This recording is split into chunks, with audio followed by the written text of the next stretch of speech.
Daily taste the daily. Telugu రాష్ట్రాలను వర్షాలు వీడడం లేదు. బంగాళాఖాతంలో ఏర్పడుతున్న వరుస అల్పపీడనాలతో ఎడతెరిపి లేకుండా వానలు పడుతున్నాయి. మోంతా తుఫాను ప్రభావంతో ఇంకా తేరుకోకముందే వాతావరణ శాఖ మరో కీలక హెచ్చరిక జారీ చేసింది. ఈ నెల 9వ తేదీన అంటే రేపు మరో ఆవర్తనం ఏర్పడే అవకాశం ఉంది. అది 10వ తేదీకి అల్పపీడనంగా మారుతుందని అంచనా వేస్తుంది. చెన్నైకి తూర్పు దిశగా 510 కిలోమీటర్ల దూరంలో ఈ ఆవర్తనం ఏర్పడబోతుందని సమాచారం.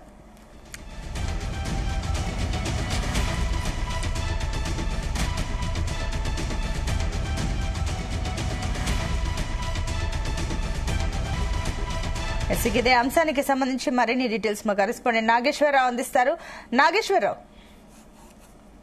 ఆంధ్రప్రదేశ్ రాష్ట్రానికి మరొకసారి ముప్పు అయితే పొంచి ఉన్నట్లు అర్థం అవుతా ఉంది. గత వారం రోజుల క్రితం కూడా మనం చూసుకుంటే మొందా తుఫాన్ వచ్చి రాష్ట్రం మొత్తాన్ని కూడా అతలాకుతలం చేసిన పరిస్థితి ఉంది. ఇప్పటికీ కూడా మోందా తుఫాన్ ఎఫెక్ట్ నుంచి కృష్ణా జిల్లా, ఉమ్మడి గోదావరి జిల్లాలు తేరుకోలేదనటంలో కూడా అతిశయోక్తి లేదు. ఇప్పటికి కూడా ఇప్పుడిప్పటికే అన్నమో రామచంద్ర అంటూ ప్రజలందరూ కూడా భయభ్రాంతులకు గురయ్యి అన్నానికి కూడా దొరకని పరిస్థితిలో ఇప్పటికి కూడా ఉన్నారని అంటే అతిశయోక్తి కాదు. అయితే ఈ నేపథ్యంలోనే ఏదైతే ఆంధ్రప్రదేశ్ లో మరొకసారి తుఫాను హెచ్చరికలతో ప్రజలు భయభ్రాంతులకు గురవుతున్న పరిస్థితి ఉంది. తెలుగు రాష్ట్రాల్లో అయితే వర్షాలు ఇప్పుడల్లా వీడట్లేదు అనేది కూడా అర్థమవుతున్న పరిస్థితి ఉంది. అల్పపీడనాలతో ఎడతెరిపి లేకుండా ఆంధ్రప్రదేశ్ లో అయితే వర్షాలు పడతా ఉన్నాయి.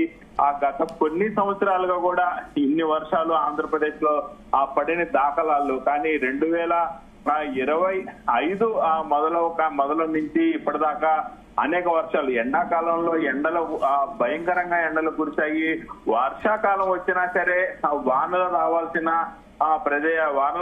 పరిస్థితిలో వానలు రాక అప్పుడు కూడా ఎండాకాలాన్ని తలపించిన పరిస్థితి ఉంది. కానీ నేడు దానికి భిన్నంగా ఆంధ్రప్రదేశ్ వ్యాప్తంగా కూడా బీభత్సంగా వానలు పడుతున్న పరిస్థితి ఉంది, వానలు కురుస్తున్న పరిస్థితి ఉంది, ప్రజలు బొంబాయిలు ఎత్తుతున్న పరిస్థితి ఉంది.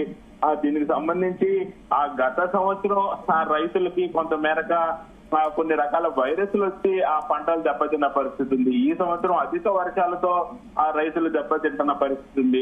మరొకసారి ఆంధ్రప్రదేశ్ కి అల్పపీడన ధోరణి ఏర్పడటంతో భారీ వర్ష సూచన అయితే ఆంధ్రప్రదేశ్ కి వాతావరణ శాఖ హెచ్చరిస్తున్న పరిస్థితి అయితే ఉంది. అయితే బలమైన గాలులు వీస్తే ఆంధ్రప్రదేశ్ కి మరింత అల్పపీడనం ఏర్పడే అవకాశం ఉందని కూడా వాతావరణ శాఖ హెచ్చరిస్తున్న పరిస్థితి ఉంది. ఇటుపక్క ఆంధ్రప్రదేశ్, అటుపక్క తెలంగాణలోనూ రైతులు గాని, లోతట్టు ప్రాంత ప్రజలు గాని ఎడతెరపి లేని వర్షాల కారణంగా పలు రకాల ఇబ్బందులు పడుతున్న పరిస్థితి అయితే ఉంది. రెండు రాష్ట్రాల్లో లోతట్టు ప్రాంత ప్రజలు మొత్తం కూడా ఇప్పటికీ అనేక పర్యాయాలు అనేక సార్లు ఇబ్బంది పడుతున్న పరిస్థితి ఉంది. ఈ నేపథ్యంలోనే మరొకసారి వాతావరణ శాఖ మరొక కీలక హెచ్చరిక జారీ చేస్తూ ప్రజలు బొంబాయిలు ఎత్తుతున్న పరిస్థితి ఉంది. బంగాళాఖాతంలో ఉపరితల ద్రోణి వాతావరణం ఉంది. ఈ నెల 9వ తారీఖున ఒక ఆవర్తనం ఏర్పడే అవకాశం ఉండగా అది 10వ తేదీన అల్పపీడనంగా మారుతుందని కూడా ఒక అంచనా వేశారు. చెన్నైకి తూర్పు దిశగా 510 కిలోమీటర్ల దూరంలో కూడా ఇది ఏర్పడిపోతుందని కూడా చెప్తా ఉన్నారు. ఎటువైపు వెళ్తుందో ఎలా వెళ్తుందో కూడా వాతావరణ శాఖ ప్రస్తుతానికి అంచనా అయిపోతున్న పరిస్థితి ఉంది. అయితే 510 కిలోమీటర్ల దూరంలో అయితే ఏర్పడిపోతుంది అనేది వాతావరణ శాఖ చెప్తుంది. ఎటువైపు వెళ్తుంది ఇప్పుడే చెప్పలేని పరిస్థితిలో కూడా ఉందని వాతావరణ శాఖ చెప్తున్న పరిస్థితి అయితే ఉంది. అయితే అల్పపీడనం వాయుగుండంగా మారుతుందా అనేది కూడా వాతావరణ శాఖ ప్రస్తుతానికైతే క్లియర్ కట్ గా చెప్పని పరిస్థితి ఉంది. ప్రస్తుతం అంచనా ప్రకారం ఇది ఎక్కువ బలంగా ఉండదని, అయితే తూర్పు ఆసియా నుంచి గాలులు తోడైతే మాత్రమే అది వాయుగుండంగా మారే అవకాశం ఉందని వాతావరణ శాఖ అధికారులు చెప్తా ఉన్నారు. అయితే వాతావరణ శాఖ అధికారుల అంచనా ప్రకారం నైరుతి బంగాళాఖాతం నుంచి ఉత్తర కేరళ వరకు తమిళనాడు మీదుగా ద్రోణి కొనసాగుతుందని, దీని ఫలితంగా రాష్ట్రంలో వర్షాలు బాగా కురుస్తాయని కూడా చెప్తా ఉన్నారు.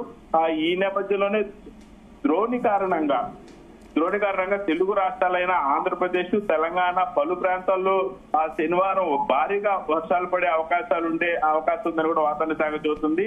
ఆంధ్రప్రదేశ్ లోని 9 జిల్లాలలో పిడుగులతో కూడిన తేలికపాటి నుంచి మోస్తరు వర్షాలు కురిసే అవకాశం ఉందని కృష్ణా, ప్రకాశం, నెల్లూరు, అనంతపురం, శ్రీ సత్యసాయి, కడప, అన్నమయ్య, చిత్తూరు, తిరుపతి జిల్లాల్లో అక్కడక్కడ పిడుగులతో కూడిన వానలు పడే అవకాశం ఉందని కూడా వాతావరణ శాఖ చెప్తుంది. అయితే మిగిలిన జిల్లాల్లో కూడా ఆ తేలికపాటి జల్లులు కురిసే అవకాశం ఉందని కూడా వాతావరణ శాఖ చెప్తుంది. ముఖ్యంగా తెలంగాణ ప్రాంతంలో అయితే ఆ పలు ప్రాంతాల్లో తేలికపాటి నుంచి మోస్తాలు వర్షం కురిసే అవకాశం ఉందని, సాయంత్రం సమయాల్లో ఆ వర్షాలు పడే అవకాశం ఎక్కువగా కనపడుతుందని వాతావరణ శాఖ అంచనా వేసింది. అయితే వర్షాలు పడే సమయంలో ప్రజలు ఎక్కడా ఎవరు కూడా బయటికి వెళ్లొద్దని, సురక్షిత ప్రాంతాల్లో ఉండాలని ఆ వాతావరణ శాఖ అధికారులు సూచిస్తున్నారు.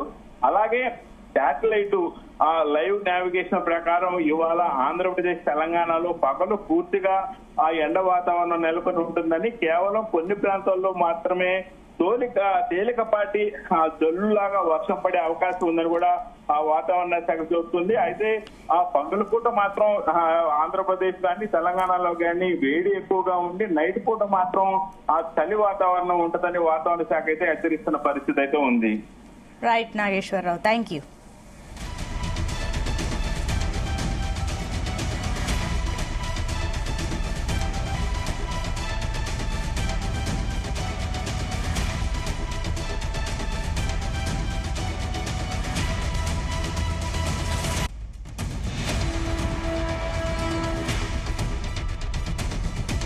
ఇక తెలుగు రాష్ట్రాలను వర్షాలు వీడడం లేదు. బంగాళాఖాతంలో ఏర్పడుతున్న వరుస అల్పపీడనాలతో ఎడతెరిపి లేకుండా వానలు పడుతున్నాయి.